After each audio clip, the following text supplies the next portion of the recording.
अस्सलाम वालेकुम व्यूअर्स, मैं हूं मज़हर इकबाल। जिसके मैं एक और वीडियो के साथ आपकी खिदमत में हाज़िर हूं।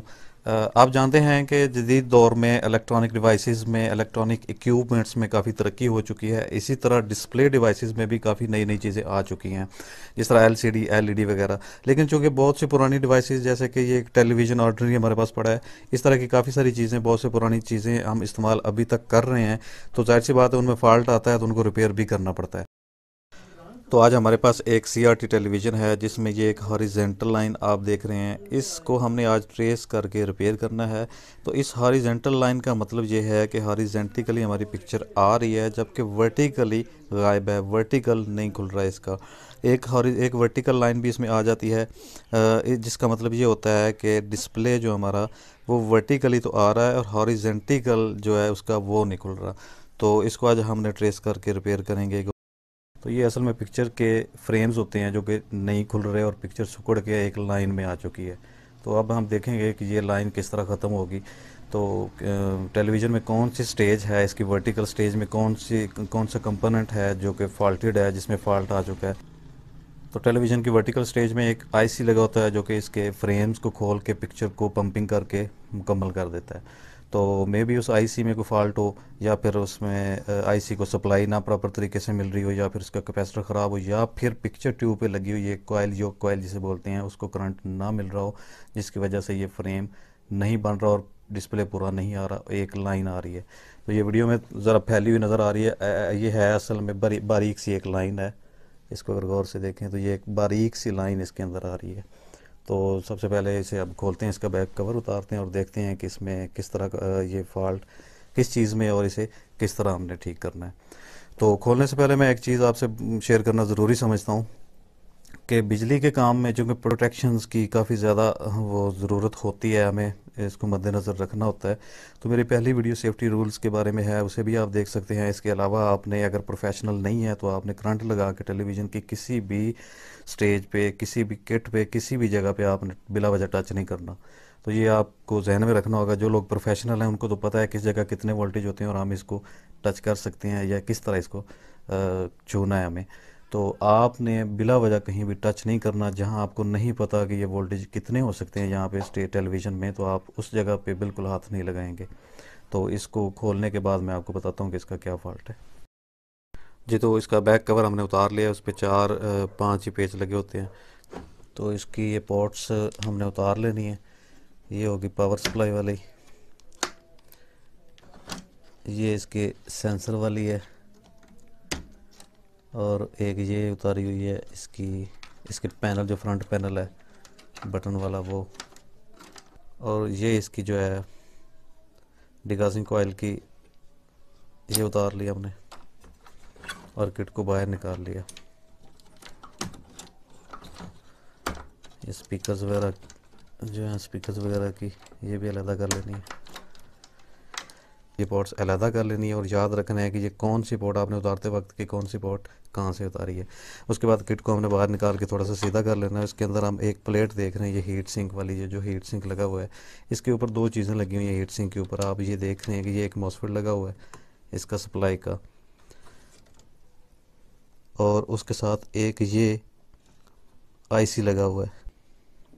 तो ये वर्टिकल का आईसी है जिसका नंबर है LA78040,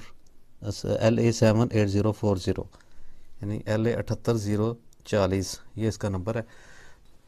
इसके साथ ही आप ये कैपेसिटर देख रहे हैं, 35 वोल्ट का 2200 माइक्रोफैरड का कैपेसिटर लगा हुआ है, जो कि इसको इसकी सप्लाई पे लगा हुआ है वर्टिकल की। तो अब इस आईसी को हमने स्टार्ट करना है, चेक करना, यहाँ से शुरू करना है इसको चेक करना, क्योंकि ये वर्टिकल का आईसी है, बाकी सारा टेलीविज़न सही काम कर रहा है, सिर्फ इसकी वर्टिकल लाइन आ रही है, वर्टिकल स्टेज नहीं काम कर रही। तो अब ये वर्टिकल का आईसी है, तो हमने इस वर्टिकल आईसी पे इसके वोल्टेज चेक करने हैं। उसके बाद देखेंगे कि वोल्टेज इस पे आ रहे हैं तो फिर आईसी में फॉल्ट, अगर नहीं आ रहा है तो हम चेक करेंगे कि किस वजह से, किस जगह से इसके वोल्टेज इसको नहीं मिल रहे, इसको सप्लाई अगर आईसी को नहीं मिल रही तो फिर काम नहीं करेगा। तो तमाम पिंस को, इसकी पोर्ट्स को अलहदा करके हमने किट को उल्टा कर लेना है। उल्टा करके हमने इसको देखना है कि जी इसकी वर्टिकल जो आईसी है उसके वोल्टेज उस पर सही आ रहे हैं या नहीं। तो ये इस स्टेज, ये इसका पावर सप्लाई वाला हिस्सा है, ये वाला, और ये इसका वर्टिकल का आईसी है। अब सॉकेट से अलग है, इसमें करंट नहीं लगा हुआ। तो ये इसका वर्टिकल का आईसी है और इसकी ये पिन नंबर 2 है और एक ये पिन नंबर 6 है। तो इसकी पिन सॉरी ये 2 है और ये 6 है। तो आईसी की पिन वर्टिकल आईसी जो होता है इसकी पिन नंबर 2 और पिन नंबर 6 पे 25 वोल्ट होते हैं और ये इसका मेन कैपेसिटर है जो इसको सप्लाई दे रहा है। तो ये कैपेसिटर मैंने जो दूसरी साइड से आपको दिखाया था 35 वोल्ट और 2200 माइक्रोफैरड का ये कैपेसिटर है। ये इसकी पॉजिटिव साइड है, ये नेगेटिव साइड है। जिस साइड पे कैपेसिटर के निशान बना होता है, एक लाइन बनी होती है, वो इसकी नेगेटिव साइड होती है और दूसरी साइड पॉजिटिव होती है। और इस आईसी का ये पिन नंबर 6 और ये पिन नंबर 2, इन पे 25 वोल्ट हमें डीसी मिलने चाहिए। तो अब हम चेक करेंगे कि इस पे वोल्ट आ रहे हैं या नहीं आ रहे। तो इसकी फिजिकल पोजीशन मैं आपको दिखाऊं तो आईसी की, ये इसका आईसी है, इसका वर्टिकल का LA 78040। तो इसमें 4 ये इसके पिंस जो हैं, 4 लेग्स जो हैं ये आगे की तरफ बेंड की होती हैं और 3 पीछे की तरफ। 7 इसके पॉइंट्स होते हैं, 7 लेग वाला ये एक आईसी होता है। 3 पीछे की तरफ बेंड की हुई हैं और 4 आगे की तरफ। तो अब इसको हमने इस तरह आईसी को पकड़ना है। तो हमारा ये पहला पॉइंट होगा, इसके साथ वाला जो पीछे की तरफ बेंड किया हुआ है ये दूसरा, उसके साथ ये आगे की तरफ है तीसरा, फिर ये चौथा पीछे की तरफ, फिर ये आगे पांचवा, फिर पीछे की तरफ छठा और ये लास्ट वाला सातवां। यानी कि लेफ़्ट से हमने इसको रीड करना शुरू करना है तो लेफ़्ट से पहला और राइट पे ये लास्ट वाला इसका पॉइंट होगा। तो पिन नंबर 2 इसकी पॉइंट नंबर 2 और 6 कौन से हैं? तो ये इसका 2 है, पीछे की तरफ जो बेंड किया हुआ है। ये दूसरा है ये वाला, और ये वाला छठा है। ये 2 जो पिन्स हैं इसकी, इन पे 25 वोल्ट होते हैं इस आईसी के, जो कि वर्टिकल का आईसी है। तो अब इसमें हम आईसी के वोल्टेज चेक करते हैं किट में कि आ रहे हैं प्रॉपर या नहीं आ रहे। सबसे पहले इसकी सप्लाई की तार लगाएंगे, इसको पावर केबल लगा के इसका करंट ऑन करेंगे और ऑन करने के बाद हमने इस सप्लाई वाली हिस्से पे बिल्कुल टच नहीं करना जहाँ पे, और यहाँ पे भी 110 वोल्ट होते हैं और यहाँ पे तो खैर पावर सप्लाई के मेन एसी वोल्टेज भी आ रहे होते हैं और फिर डीसी में कन्वर्ट हो जाते हैं। तो यहाँ पे तो बिल्कुल टच नहीं करना, सिर्फ वोल्टेज मल्टीमीटर की हमने जो प्रॉब्स हैं वो इस आईसी के ऊपर पिंस के ऊपर लगा के हमने चेक करना है कि इस पे वोल्टेज प्रॉपर आ रहे हैं या नहीं आ रहे। तो इसकी सप्लाई की तार हमने लगा दिया, टीवी में करंट भी आ चुका है। सीरीज़ बोर्ड में हमने लगाया है इसको, 200 वाट के सीरीज़ बोर्ड पे। ये आप देख सकते हैं कि सीरीज़ बोर्ड है हमारे पास, इसके ऊपर 200 वाट का बल्ब लगा हुआ है। तो इसमें हमने इसको लगाया और सामने एक मिरर रखा हुआ है ताकि हमें ना इसका स्क्रीन जो है वो भी मिरर से नज़र आती रहे। तो चलें इसके वोल्टेज चेक करते हैं इसके कि वो इसमें आईसी के ऊपर आ रहे हैं या नहीं।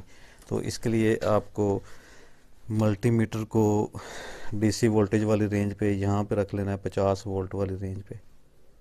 ये इस साइड पे मल्टीमीटर का डीसी वोल्टेज 50 जो रखे हुए हैं, सिलेक्टर को 50 वोल्ट की रेंज पे हमने कर लेना है। जी तो मल्टीमीटर को हमने डीसी 50 वोल्ट वाली रेंज पे रख लिया है। अब इसकी ये नेगेटिव प्रॉब्स जो हम कहीं भी ग्राउंड कर देंगे, ये जो पॉइंट्स आपको नज़र आ रहे हैं ये ग्राउंड पॉइंट है। इसके हैपर बैंड ये चैनल वाला जो पॉइंट है ये वाला, ये भी ग्राउंड है। यहाँ पे इसको कर सकते हैं या फिर ये इसी पे बल्कि हम लगा देते हैं किट में। मीटर की रेंज को हमने पहले फिक्स कर लिया, फिर इसके बाद ये एक ग्राउंड पॉइंट कर दिया और इसको हम पिन नंबर 6 पे लगा के इसके चेक करते हैं वोल्टेज। तो आप मीटर पे देख रहे हैं इसके पूरे 25 वोल्ट हमें नज़र आ रहे हैं। अब ये पिन नंबर 2 पे लगाया, इस पे भी आप देख रहे हैं कि मीटर पूरे 25 वोल्ट इसके शो कर रहा है। जी तो आईसी चेक करने के बाद अब हम इसके जो है ये कैपेसिटर जो है इसके ऊपर वोल्टेज चेक कर लेते हैं। इसके देखें मामूली सा सुई हरकत कर रही है, वोल्टेज नहीं शो कर रहा है यहाँ पे। क्योंकि मैंने एक वीडियो में आपको बता चुका हूँ कि इसके इलेक्ट्रॉनिक्स का काम करते हुए हमें 5 हिस्सों को इस्तेमाल करना पड़ता है। तो देखने से भी हमें काफ़ी चीज़ों का अंदाज़ा हो जाता है कि किस जगह पे हमें बोर्ड में कोई चीज़ टूटी फूटी हुई या फिर जली हुई नज़र आ रही है तो हम उसको देख सकते हैं। तो ये इसका कैपेसिटर इसको चेक करें तो ये इसकी एक लाइन हमें डैमेज नज़र आ रही है। इसकी ये जो नेगेटिव वाली साइड भी, जो कैपेसिटर की जो नेगेटिव वाली साइड है बारीक सी बिल्कुल ये डैमेज हुई पड़ी है। तो मेरे ख्याल में ये ओवर वोल्टेज की वजह से हीट हो के इसकी लाइन डैमेज हो गई है। तो चलें इसका ये लाइन जो बिल्कुल ख़त्म हो हुई हुई है, इसको लगा लेते हैं। इसके ऊपर हम वायर का एक छोटा सा टुकड़ा लेंगे और उसकी एक लाइन बना के हम लगा लेंगे। तो इसकी लाइन लगाने के लिए हमने वायर का एक छोटा सा टुकड़ा लिया, तो इसको इतना ही काट लेंगे जितना कि ये लाइन है। तो इस टुकड़े को इतना सा काट के हमने इसकी लाइन को मुकम्मल कर लेना है। तो इसको हम लगाते हैं, अब इसकी लाइन कंप्लीट करते हैं। करंट बंद कर लिया, टीवी का बिल्कुल ऑफ कर दिया, सॉकेट से अलहदा कर दिया, और यहाँ पे हमने इसका ये लाइन यहाँ तक आ रही है, इस पॉइंट पे बिल्कुल डायरेक्ट यहाँ तक आ रही है। तो हमने इस पॉइंट पे तार का टुकड़ा एक साइड पे लगा दिया। तो इस टुकड़े को इस एहतियात से लगाना है कि इसका ये पॉइंट या सोल्डरिंग करते हुए वक्त किसी और जगह पे टच ना हो। तो दूसरी साइड पे हमने इसका इंसुलेशन उतार लिया और इसको थोड़ा सा सोल्ड किया। सोल्ड करके हमने कैपेसिटर के ऊपर लगा दिया इसको, जो लाइन इसकी जो है लेआउट में डैमेज हुई पड़ी थी, और यहाँ तक लगा दिया हमने, यहाँ तक। इससे आगे भी ये लाइन ख़राब है जी। तो ये हमारी एक लाइन लगा दी है। तो इसको अब एक्स्ट्रा जो इसके आगे वायर है इसको काट देंगे। एक्स्ट्रा वायर काट दिए तो हमारी ये लाइन बन चुकी है। अब इसको पावर दे के, इसको करंट लगा के हम चेक करेंगे जी। तो अब हम इसको ऑन करते हैं। ऑन करने के लिए ये मैंने एक एक्स्ट्रा से लीड बनाई हुई है, इसके ऊपर ये स्विच लगा के ना, तो ये एक्स्ट्रा इसकी अपनी जो वायर है इसके अंदर लगी हुई हमने उतार दी थी। ये एक्स्ट्रा मैंने उसके ऊपर लगाई हुई है वायर। इसको मैं ऑन करता हूँ तो ये इसके अंदर अब टीवी के करंट आ चुका है, और ये हमारा वर्टिकल लाइन भी ख़त्म होगी। वो मिरर में आप स्क्रीन देख सकते हैं, वो मिरर में जो इसकी स्क्रीन नज़र आ रही है इसमें अब इसकी जो है पिक्चर पूरी आ रही है स्क्रीन पे। तो इसका ये फॉल्ट अब हमारा दूर हो चुका है। तो अब इसके मैं वोल्टेज आपको चेक करवाता हूँ। कैपेसिटर पे जो नहीं आ रहे थे तो ये हमने एक नेगेटिव ग्राउंड कर लिए, दूसरी इसके पॉजिटिव पे लगाई, तो आप मीटर पे वोल्टेज भी देख सकते हैं कि मीटर वोल्टेज शो कर रहा है इसके। ये देखें, अब इसका ये नेगेटिव और ऊपर वाला जो पॉजिटिव है पॉजिटिव पे लगा दी, और नीचे वाली इधर तो नेगेटिव पे। ये देखें, इसके वोल्टेज भी अब कैपेसिटर पे भी आ गए। पहले इसको वोल्टेज कैपेसिटर को नहीं मिल रहे थे क्योंकि इसकी ये लाइन डैमेज हो चुकी थी। तो इसमें फॉल्ट यही था कि बस इसका वर्टिकल आईसी भी ठीक था। वैसे मुझे डाउट था कि मे बी इसका आईसी ख़राब हो या फिर कैपेसिटर ख़राब हो, लेकिन ये इसका सिर्फ लाइन डैमेज हुई है। ये हीट हुआ नज़र आ रहा है आपको, ज़्यादा हीट ओवर वोल्टेज की वजह से। बाज़ दफ़ा पावर सप्लाई जो है 220 वोल्ट की वजह से ज़्यादा हो जाती है। तो ये ओवर वोल्टेज जब आती हैं तो ये कोई ऐसा मसला ओवर वोल्टेज से भी हो सकता है। ये ओवर वोल्टेज की वजह से इसको करंट ज़्यादा मिला, लेकिन अब चूँकि इस पर करंट जितना आना चाहिए वो वोल्टेज पूरे आ रहे हैं, तो अब हम किसी और चीज़ को नहीं चेक करेंगे। अगर वोल्टेज ओवर होते तो फिर हमने चेक करना था कि इसकी वोल्टेज ओवर क्यों आ रहे हैं। तो अब मैं इसको फ्रंट से आपको जाके दिखाता हूँ इसकी पिक्चर कैसी आ रही है। तो ये देखें, इसका पिक्चर अब पूरी हो चुकी है। इसकी स्क्रीन पे ये जो आपको धब्बे नज़र आ रहे हैं, ये एक्चुअली हमने इसकी डिगाजिंग कोयल जो है वो उतारी हुई है। जब इस खोला था इसको तो इसकी कोयल उतार दी थी, इस वजह से इसके ऊपर ये धब्बे नज़र आ रहे हैं।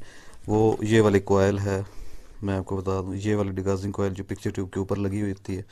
तो इसको हमने ये इसके पोर्ट को अलहदा कर दिया था, इसे निकाल लिया था किट से, तो इस वजह से ये धब्बे नज़र आ रहे हैं। तो ये लगाएंगे तो ये वाली जो है स्क्रीन के ये कलर्स फैले हुए नज़र आ रहे हैं ये भी ठीक हो जाएंगे। आई होप कि वीडियो आपको अच्छी लगी होगी। तो वीडियो को लाइक करना और चैनल को सब्सक्राइब करना ना भूलिएगा। मिलते हैं इंशाल्लाह एक नई वीडियो के साथ, तब तक के लिए अल्लाह हाफिज़।